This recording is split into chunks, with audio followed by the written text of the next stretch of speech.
So ellipses are going to have two different axes. There will be a major axis and a minor axis. The major axis are going to have endpoints, which are called vertices, and we designate the letter A for these for this axis. The minor axis are going to have endpoints, which we call covertices, and we're going to designate this as the letter B.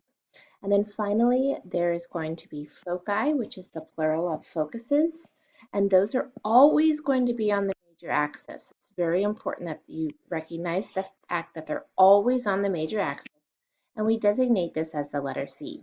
Now, those values A, B, and C, the letters A, B, and C are not that important, but I want you to be able to understand why they're in the equation. Okay, if an ellipse has a major axis that is horizontal, like the one on the left, the equation is going to be x minus h squared over a squared plus y minus k squared over b squared equals 1. Now, a is always, always, always bigger than b. So we don't really have to remember which one's A and which one's B, other than the fact that the number that's underneath the X's goes in the X direction, and the number that's underneath the Y's goes in the Y direction. So this will be a distance of A in this case, and this will be a distance of B, whatever is listed there for those numbers. This, of course, is a vertex, and this is a covertex. On the other ellipse that we have here, this has a major axis that is vertical. It's up and down. So the equation is going to look a little bit different.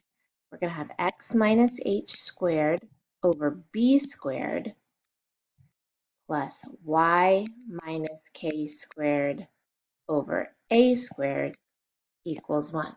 The equation really looks the exact same. It's just the fact that remember that a is always larger than b. You'll have a larger number under the y, and you'll have a smaller number under the x.